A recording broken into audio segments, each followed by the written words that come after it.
If there were to be a League of Legends 2.0, Season 14 would be that. Basically, everything you know about the early game, mid game, late game, macro, jungle pathing, laning, it's all going to change. And Mythic's obviously gone with a couple nice ones being removed, like Gore Drinker. I don't think anyone's gonna miss that. Let's just go straight into it. Straight on the outset for junglers at 8 minutes, there's no longer a Herald. There's only these little Void Grubs and Void Mites. The idea behind these is to aid in your turret taking, so they are Voidborn beasties that will be taking the place of the Rift Herald before, 14 minutes, where Rift Herald will then spawn.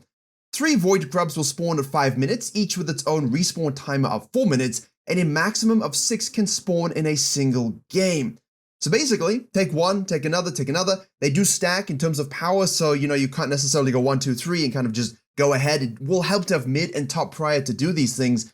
And when aggroed, each Void Grub will unleash a Void Swarm, or just a swarm of Void Mites, to attack their enemies. As you can see here, you've got a Shaco being righteously condemned by the Void Mites. That's a lot of them. Should you manage to take down some of the Void Grubs, your entire team will earn Hunger of the Void buff, which will give the user damage over time bonus to structures. Damage over time.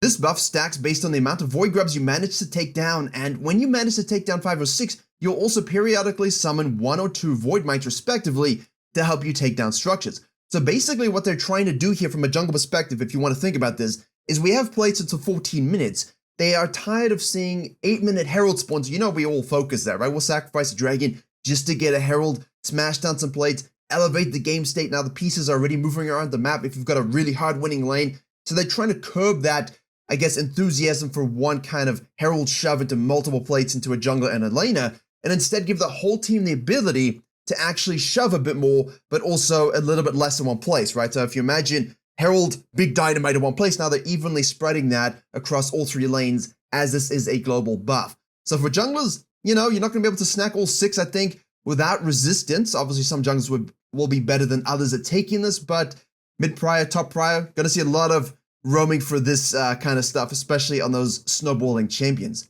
Now, Rift Herald gets a glow up. Looks very nice, I think. And they're back, have a brand new Void Grub inspired look, but her appearance isn't all that's changing. That's the thing, right? I'll put some B-roll footage here as well. You can effectively activate your Herald, but you can jump in it if you right-click it, and you can pilot it like a Scion ult, which is a little bit hilarious and funny. A little bit gimmicky maybe. Not sure what Scion brings to the table then, if the Herald's doing this job. But obviously, if you missteer it and you drive into a turret, that cooldown for you to jump back into it, that's shorter than if you say drive it into a wall, so it will reward the skill-based Scion mains who enjoy playing him jungle or just top lane and taking a fat Herald for even more train rides into the enemy base. We'll have to see how that works, but it does look like we'll only be getting 1 Herald for the foreseeable future, right? So we're gonna have the Void Grubs and Void Mites giving us like a Herald Light buff instead of like a Visceral Beast, and then the Beast will come at 14 minutes. So you're gonna see this big change, I think, in the early phases. Instead of rushing for a Herald at 8 minutes, you're going to see this battle for first dragon and these Void Grubs early. And because each one has its own cooldown of 4 minutes, right? That's really interesting as well. Like, do you take one and then another jungler takes another one? Maybe a top laner takes one. And you can kind of see that stacking from a team comp perspective, whether you want to group or do these things individually. So I think that's going to be really interesting. Now, you would have seen from the promos, all right, the Void Red buff kind of just looks like The Last of Us here, a little bit of the the fungus going on, and then some more evil looking blue buff here.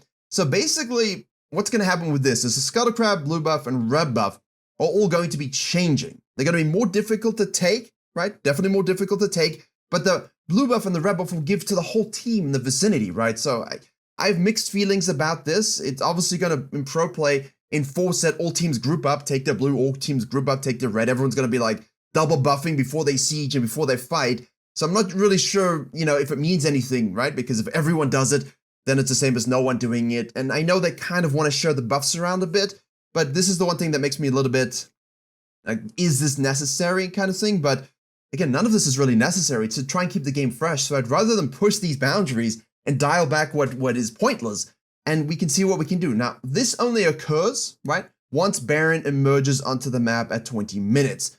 And that's the thing we were kind of trying to predict. Is it once you take Baron or when Baron spawns? And it turns out it is once Baron spawns. Scuttle Crab also rises again, and she will send out a massive Scry's Bloom effect, revealing all champions and wards within a large surrounding area.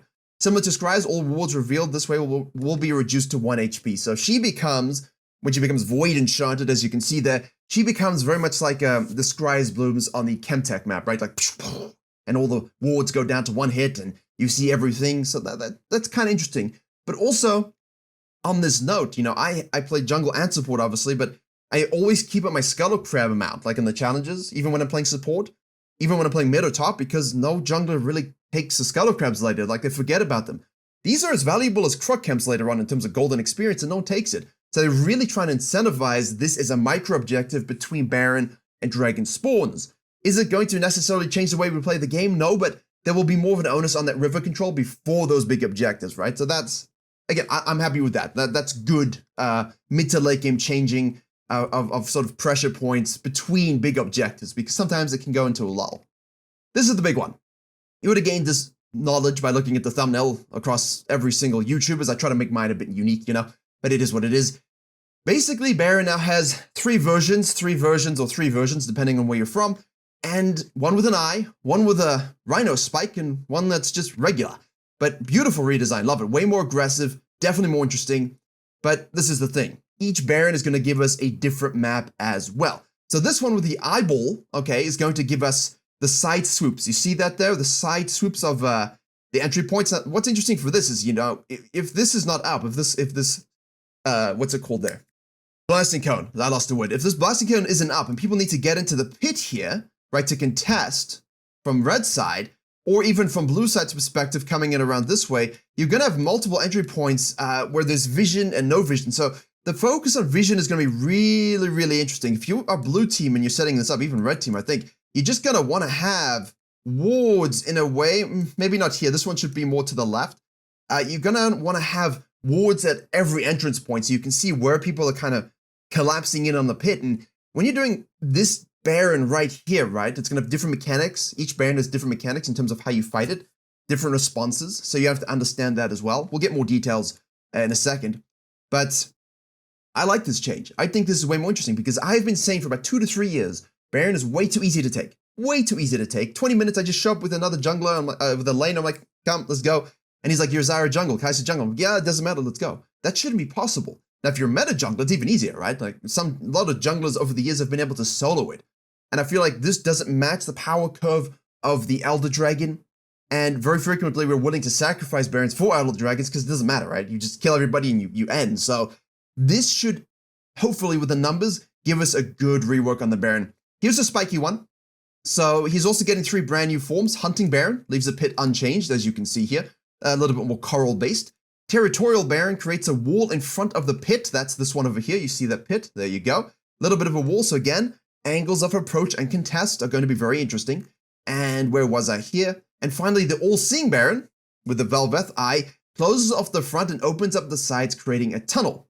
These new configurations create variation on how Baron fights play out game to game, which I think fantastic, right? It's the dragon concept applied to Baron. It's more menacing and it's way more dynamic. 100%. In order to make each Baron encounter a more unique, combats and so on, we also added different attacks to each Baron variation. All-Seeing Baron opens up a Void Rift that creates damage over time zone within the new tunnel pit. So this here seems to create, whoops, oh, thank you, now we have the image. So these zones, maybe even here, I'm not sure, we'll have to wait for the final sort of iterations, are going to create these slow zones, right? So if someone's trying to contest, you could be looking at easy picks, right? Hopefully that incentivizes also turning, right? Because people are always doing the Baron, and I'm like, okay, well, this, we have 5v3, and they're sending 3 at us. We got 2 picks. Let's just wipe him, ace him, and then get a free Baron. No, half of the people stay on it, half of the people, leave to fight, and maybe these slow zones can incentivize you to collapse on those trying to contest, especially if they do get slowed. So I'm not entirely sure how that's going to play out, but I'm excited to see that for sure. Territorial Baron pulls champions near him with his handy new hands. You can see there on the bottom. Can you see that? It's on the thumbnail as well, but you can see he's got some hands here, some added limbs for some creepy factor. We'll be grabbing some homies. Finally, the Hunting Baron blasts all nearby enemies with lightning from above. So Thor Baron. That's gonna be interesting. That's gonna be very, very interesting. So the regular Baron will just shoot you with lightning as kind of, I suppose, normal now instead of slushies. And the territorial one with wall will just start pulling you around. I don't know what the range is going to be, but interesting. Very interesting. Kind of not, too complicated, but it does add a dynamic nature to team comps and how you contest and how you fight things. So I like that. Here's a big one for junglers. And just so you know, there's the map as you know it right now, okay? Here's everything. Okay, it's a little bit squashed because I'm kind of capturing it a little differently, but you can see how it is right now. If we shift on back over to the terrain changes right here, there we go, you'll see our top lane has changed. So what you're looking at, and this is fascinating because what you're looking at is a complete change in how turret dives will work in most lanes, and they've also made it more symmetrical. So we're used to coming from this side to dive this, right? Like that's very, very normal for us, okay? We're used to this kind of stuff. And then we have 3 approaches to top lane, right? We come in this way, we go through the gap that used to be here, or we go around the side, we do this, right? Or you come in here. Now you don't have that. Now you only have 2 angles. So you have to go all the way around this void wall for the flank from behind, or you have to loop around the front. And what they've also done is put this pixel brush here, so you can have deep vision, which will give you enough vision control from the laner perspective to see all approaches up the river. It's really showing you that, hey, this ward, your controller can sit in the river, you can get this 360-degree vision, and junglers will have to be way more serious about your ganks. And a lot of you have this problem. I do this in coaching all the time. A lot of you don't understand how to flank wide. Like if you're ganking if you're the red team, you're ganking here, you don't know how to come from a wide angle of approach. You kind of just walk at them here, and then the emulator can just detach and run backwards, right? So having good angle of approaches is going to be fundamental to your success ganking top lane at the moment, but it looks like this is the only change, right? It's not the only change though. See down here, look at this wall. They've put this wall here, and this is pathway that comes up this way. And I'll show against the B-roll some image. You'll see that that's actually a slope in front of the blue buff. We'll see when we look at bottom lane as well. Really, really huge changes to how you're going to path through the jungle. Oh, it's actually right here. Never mind. Here. So this is the same as on the top lane, except now instead of having this, you remember like this loop that we would do here? Well, that's a little thin, isn't it? Let's make it a little bit thicker. Like we're used to seeing the rotation around bottom lane. You can see there, right there, okay? We're used to having to do this, right? If you want to dive the bottom lane, like say you're blue side jungler, you come up here, you don't go that far. And you loop back around, you go for the turret dive, right? But what's weird about that is if you're on the blue side as a jungler, that's difficult. Whereas if you're on the red side as a jungler, it's way easier, right? Because you can come from these angles, right? So they've made it way more symmetrical in terms of how we can dive all the lanes on the map and have all the fun ganking them. So I don't think it's necessarily going to be this bad thing. Some people are saying it's a bad thing. I don't think it's a bad thing. This feels way more open and breezy. They have moved this further down the river as well to give you some more detection time for the mid lane. So junglers again, leveraging good pathing, stick to the wall, go around the backside, avoid the vision, that kind of stuff. Although we'll have to check the vision gaps, because if they've moved the brush down, maybe a ward here will actually just skim all the way up. Currently doesn't, so you can kind of slide in between. Let's see if that's actually going to be the case, because that's a big question mark. But what you're looking at is a mid laner, say a blue side mid laner, is able to really come through here now for your blue buff invade. Support can come through here. That's going to be tougher. Instead of one approach to your blue buff invade, it's going to be a lot more. So, keep track of these things. But what it does enable is a nice, from the Raptors, around the outside here, sloop-de-doop, cross you go, and then you can gank bottom lane. So let's see if they actually show that for us here.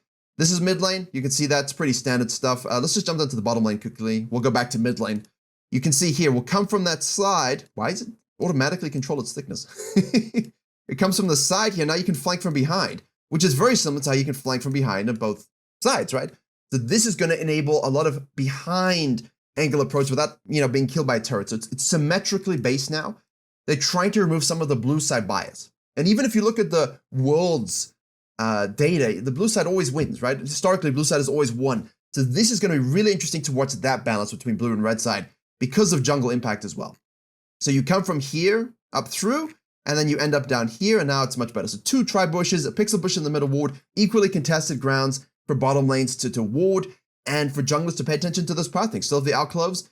I will go over all the ganking pathings closer to the season, when we have the final maps, because look at this as well. Not only that, instead of making mid lane more safe, well, they have with these brushes, they've also made it more open. You can see here this gap and this gap are going to enable more direct herald usages, because normally this wall was like this, right? And this wall was here, and you'd walk through this, right? So I do have the map, obviously, so you can see that. There you go, right? See that, the comparison? There's a comparison. So here now, we come through, we're like, aha! But again, the turret's quite close to aggro range, right? Now it's going to be even closer, so you definitely can't do it, but there's a little gap currently where you can sneak by, but now there won't be, it looks like. There won't be. So where you have to go around the top here for a dive and for a herald, you can be way more open about your dives from the right side of the mid lane, or the left side if you're coming from here. So it's going to be really interesting to see what ganking angles open up for roaming supports and everything like that, but you know, the difference is quite pronounced, because again, the wall is moved back a bit, the brush is moved down a bit, you can see this is pushed up here, and it's going to allow when you're in game, you're going to see how bigger it feels, how more open it feels. So your herald pathing and your ganking pathing are all going to change, but your jungle clears will not, okay? That's the most important thing. You look at this, you see this, they've just described it, you can read it for yourself, but they've just described the changes that I just described to you. Your full clears are not going to change, right? You finish doing a blue, grump, wolves, raptors, red krugs, you come out of the top here like, ha-ha, I'm willing to go, I'm ready to go. None of that's going to change. From what I've seen, jungle clears, jungle roots, monsters camp, gold experience, pets, these are remaining. So you don't have to relearn that, and I think that's good for now, because we're going to have to relearn our ganking pathing, our vision, fog of war abuse, all of that is fundamentally changing. So pathing is changing, but clears are not. Please understand the distinction. Huge though. Absolutely huge. Mid lane is going to be wild because you're so safe now with a deep bush here. I mean, the jungles will show sooner, but, you know, we always find the gaps in the fog of war. The point of it is to find the gaps in the fog of war, despite us, you know, how hard they want to try to stop ganks. You can't, because that's the point of the role. It is what it is. But this should be really fun. For blue side junglers, you're going to have a lot more fun diving and ganking bottom lane, especially when you have vision control, and you can kind of go around the top, or you can go through the pixel bush in the middle of the river there. So that's great. Infernal Dragon is changing a little bit as well. Just so you guys know, they wrote this here about the Infernal Dragon. They effectively want to, because of the changes to the map, based upon the actual physical structure, you know, removing all the walls and the brushes is one thing when the map is this way. Now you've made the map completely different. Now what, right? So basically they've said they're going to make it so that infernal cinders will spawn around the map. I suppose like little honey fruit type things. Each cinder will give the champion that picked it up adaptive stats beneficial to your champion and a burst of movement speed. Upon death, champions will drop half of their cinders, which can then be picked up by the enemy or allied champions. Some MMO mechanics for you. We wanted to experiment with these changes after considering player feedback about the Infernal Rift being the least interesting in terms of gameplay. Yes, but also it opened up the map. It made it feel more breathable. And I think they've done that with the base map now. So they don't need to do that with the Infernal map. They've made the base map more breathable, more open, more pathways and things like this. So what is Infernal really bringing forward? Now, the goal is to create more interesting maps, and we'll see how this goes. I mean, it's not ready yet. There's no graphics. We have no idea. So, yeah. Now you can have a fist bump, and you can all fist bump each other. You know, surprised that communication is allowed at this stage, but we'll take it. And that about does it for the map. And then we go into, well, they just voted for an item. This is a new item, Trailblazer. Basically, you're looking at a huge amount of itemization shifts, lots of different items. I never really like going into the numbers too much because there's always change, but we'll highlight some big ones. So there was a community vote on the name of this particular item, and it's going to give you 250 health, 40 armor, 5% movement speed, and you can create a trail basically, whereby once you have enough stacks, people who follow you leave a trail that raises allied champions' movement speed by 15% of yours. So the more movement speed you have, the more you give them as well.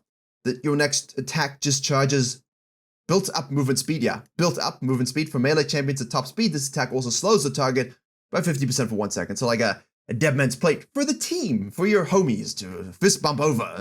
Yeah, sure. Well, you all grab a red buff and you all grab a blue buff. So they're trying to incentivize, you know, kumbaya team play by us sharing everything. We'll see how it goes for toxicity. Right, the gameplay changes. Items. One of the biggest changes we've come in with these gameplay changes in general is demythicking the item system. Major goals with this change is to shift power from items into the champions themselves and to give players more flexibility with their build paths. Now when we remove stopwatch and the perfect timing rune. Okay. I have information on that, so you're going to want to wait until we get to it down below. Okay, just zoomed in a little bit so you guys can have a look at the items, because I'll speak a bit generally about some of them. effectively all the support items are going away. There's going to be one base support item for everybody. It's going to level up as per normal. Then it's going to upgrade to another thing as per normal. And when you finish the quest completely, the third upgrade, that's when you choose which one you want, okay? So effectively, we have 30 health, 25% mana regen, health regen, gold per seconds. You've got the fusion of gold triggering mechanisms here. You can damage enemies with abilities and attacks, or you can kill a minion. Or killing a minion by any means grants you 20 gold, and the nearest allied champion the same amount of gold they would have received had they killed the minion. So that's built into the same mechanism. The upgrade gets you to 100 health, doubles your regenerations and gold income, and now you can choose what you want as a support, all right? So as junglers, always understand what support is picking and where they're going to go with that, because it's important for us to understand. So you do have 100 health. Everyone gets this. Bounties of the world, everyone gets this. That's standard, right? Final upgrade gives you 200 health, 75% mana regen. Everybody gets it, right? But then you choose what else you would like. Here you can become blessed to reduce incoming champion damage by 40% or 25% melee to ranged, lingering for 2 seconds after taking damage from a champion. When it wears off, unleash a shockwave around you that slows nearby enemies by 50% for 1.5 seconds. So if you want to go in, this is what you pick. You can also slow or immobilize enemy champions and grant you and your nearby ally with the lowest amount of health, 120 bonus health, and 90 movement speed for 4 seconds. 20-second cooldown. More your enchanter speed. You also get a spellblade passive. So Leona, if you want to do some more damage, you can have a free spellblade, apparently. Or blitzcrank. Dream Maker. Gain a blue dream bubble and a purple dream bubble every 8 seconds. Healing and shielding another ally blows both dream bubbles to them and empowers them for 3 seconds. All right, so again, enchanter stuff. It reduces incoming damage and the next hit, and purple bubble grants 90 bonus magic damage on the next hit. So really for ADCs, right? But you can use it on anything you like. And then this is the one I like, Zazak's Realm Spike, because this is for your Zyras, your Brands, your Volkazes, your Mages, your Luxes. You basically get some max HP damage capped against monsters, so you don't go start yeeting monster camps away, which is a little sad. We can do it anyway, though. It doesn't really matter. But there you go. Dealing damage gives you more damage. Mage items.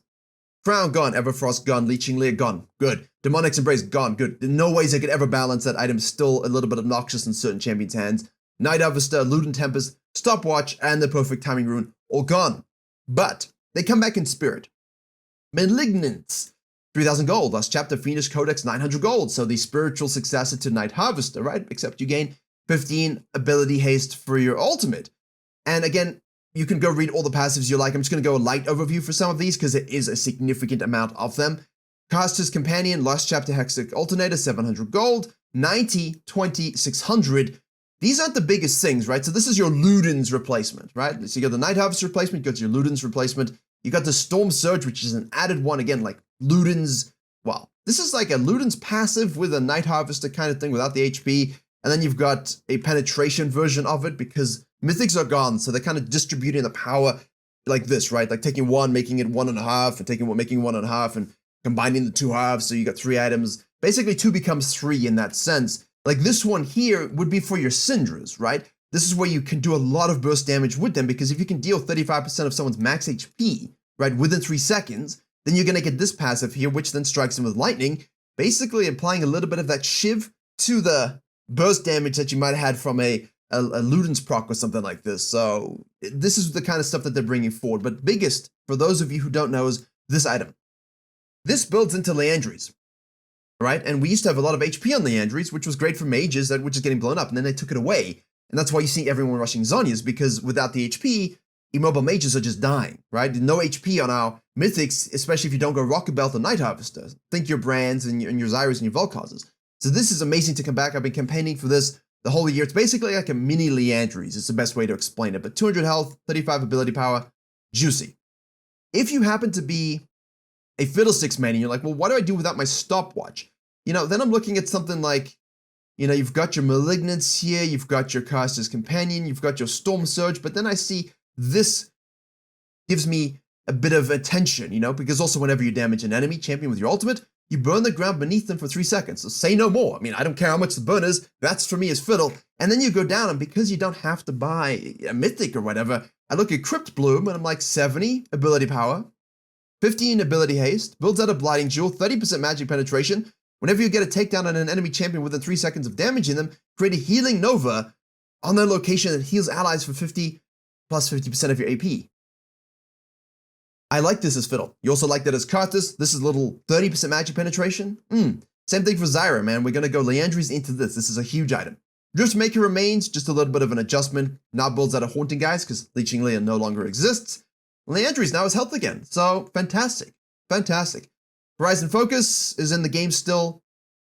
Shadow Flame is still in the game, but now goes up to 120 ability power. So a lot of little shifts like this. Cosmic Drive now is 250 health, replacing that Demonics as like a bruiserish item. So you're going to see this on your Mordekaisers potentially and things like that. But Seeker's Arm Guard is the new Zhonya's, right? It's the new Zhonya's passive. And they don't have Zhonya's in the patch notes, so listen up. Effectively, Zhonya's is now going to have 60 armor, 60 magic resist, and 120 ability power. It is a giga item. It's probably going to cost a lot too. So without the stopwatch being bought and sold and used in runes and by everybody in the game, they've applied it to the Seeker's Arm Guard. So your stasis is now on the Seeker's Arm Guard. You get your armor, your ability power, 1600 cash money gold, and this is your one-time use of Zhonya's. Well, not one-time use. It's you can reuse it as necessary, I suppose, because it's going to build into Zhonya's. Although it's not quite clear. Oh no, it does. There you go. Transforms into Broken Arm Guard. So you can only use it once, like a stopwatch. Then you have to finish your Zhonya's, and it's going to be a huge, huge item. So that's worth noting. That wasn't put into this, although we'll keep an eye on that, right? Because it is a necessary item, but now it's going to have a lot of cost gate to it, and there's a lot of other cool items to pick. So you're really going to decide what you're sacrificing here for that stasis. Really important, but 400 gold instead of 435, finally, because 435 is just weird. And all longsword buyers get to do this, and mages are like, but 435 to 350, what can I buy? Now we can buy this. So, huge for mages. Huge items, good changes, overall, really, really like it. Assassin items. Duskblade of Drakthar removed, and then you scroll down, you're like, it's, I see. So they've kept this, but removed the Untarget ability. This is the spiritual successor. And I'm okay with that, because the Untarget ability was dumb. Profane Hydra is a new item. 60 attack damage, 80 lethality, 20 ability haste, has a Tiamat, and it's worth noting my good friends. My very, very good friends. Where is it? We need to go down, all the way down. We're going to come back up again. Don't worry, because I need to show you this. Boom! Tiamat has regained active. So all of us who are playing Warwick and Rengar, who have been pressing the Tiamat active for 3 years when we go for combos, even though it doesn't work anymore, guess what? We can do it again. And it works on Ravenous, and it works on Titanic Hydra. So there you go. Cleave damage, all of that is back for us. Fantastic for fighters and I guess some assassins who like to build those things. But this obviously then has an active, right? It has the cleave passive, has this. So Riven is just laughing at this Profane Hydra. So we got a third Hydra item as well. 3/3/3, depending on your philosophical view. And then we also have a new item called Hubris. So again, like, I'm unsure about the assassin items. They always have a power creep, but they do look strong. You kill a enemy champion, you're granted a statue of yourself. There you go. When a champion that you have damaged within the last 3 seconds dies, gain 10 attack damage for 60 seconds. So basically like a Dark Harvest, a passive on the item. And then another new one as well with movement speed as a passive. So really, you're going to have to decide which one suits your champion best, but a couple new items for you to go. New component as well. And Brutalizer is back. All of us from the old days remember Brutalizer. Stunningly good item. Very, very broken. Used to be able to stack it. Used to be able to stack Black Heat Cleavers. Can't do that anymore, but it does come with some lethality now. That's a huge, huge spike. Huge spike. Very big spike. Mega spike, in fact. Unfortunately, Serrated Dirk still exists as well, but it is what it is. And Glowing Mote is an item that it comes down later. It's just a haste thing. It's 250 gold. It just gives you haste. It's kind of just used as a constituent part for some of these things. It seems a little clunky, but for some champions who like rotational spells and have enough damage, that could be something interesting early game when you're struggling. And obviously, Cyril's Grudge now goes out of Brutalizer as well. Tank items, Turbo Chem Tank, Forgotten, Dead, Gone, Radiant Virtue, even Shroud, okay? Stomp, well, that's sad because I like that. This is removed for like the 15th time in the game's history, and I don't even remember ever building that. Hollow Radiance, Magic Resist item. So basically, just to summarize, they're giving you some more magic resist items, okay? And this one gives you some sort of reflection magic damage. Taking or dealing damage causes you to begin dealing magic damage per second to nearby enemies for 3 seconds. Taking or dealing damage refreshes the duration of this effect. And killing an enemy deals 30 magic damage in an area around them. So a lot of AoE damage spikes coming back with the cleave on the active, plus this. But the one that's really interesting for me is, while there's another armor item as well, dealing magic damage, helping tanks a little bit, it's this one. This is huge. See, this is the thing we've been asking for now. We've been asking for grievous wounds as tank players, but look at this. 350 health, 80 magic resist, 100% base health regeneration. But look at that passive. After not taking damage from a champion for 15 seconds, gain a magic shield for 18% of your maximum health. So if you don't need Spirit Visage for the healing and you just want as much magic damage as possible, magic resist as possible versus Catharsis and all the increased damage from mage items, this is it. And that's why these exist, right? Mages are getting more damage in their kit to help them cope in the modern game state, and the tanks are being given the tools to handle that. 40 magic resist, 55 armor for obviously the assassins, and then this one. Plus Force of Nature still existing, Jack Show still existing here, obviously shifting because no Aegis. Deadman still exists as well. Force of Nature still exists, shifting a little bit down, not the predominant magic resist item. That will definitely be the Koenig Ruken, which is the weirdest name I've ever seen in my life. But so, yeah, great for tanks. Nice quality of life. I love that shield. It's going to be huge against those comps because that's all you want to do as a tank. I don't want to do damage sometimes. I just want a big-ass shield, tank stuff, to save my team, to help my team, and hopefully that will give it to us. Here you go. 5 haste. Actually, it looks pretty stupid. So this, I presume, will die. I don't know if this will come out. Chemtech Putrefier is gone. And a couple of enchanter items. We don't really concern ourselves with that. But here's the biggest thing. Iron Spike Whip is gone. Thank you very much. Silvermere Dawn, a little unfortunate, but that's gone. And Blast Gore Drinker and Divine Sunder just going bye-bye. Impossible to balance for 3 years, causing headaches everywhere. Sundered Skies, the spiritual successor of this, obviously health, attack damage, but it gives you a critical strike and heals. So, you know, it's focusing more on the healing aspect, less on that percentage max HP damage aspect. That's good, right? That was a problem. As I said, Tiamat regains its active.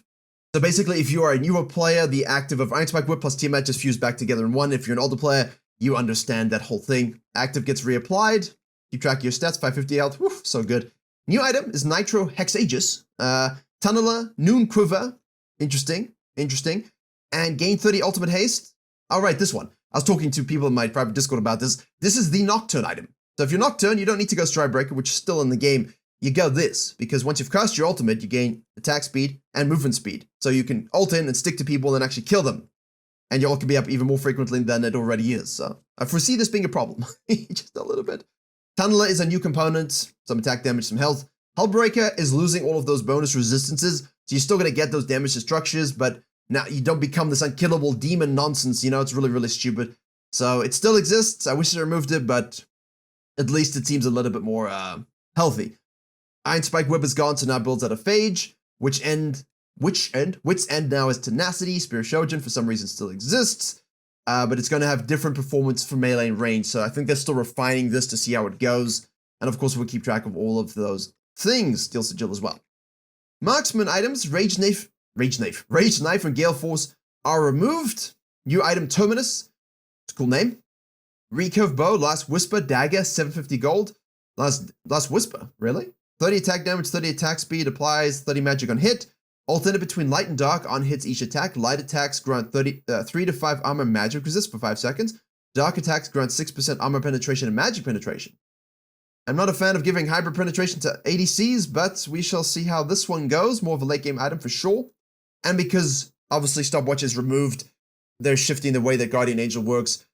Basically, you're going to be building out of the Steel Sigil item that we just saw up here.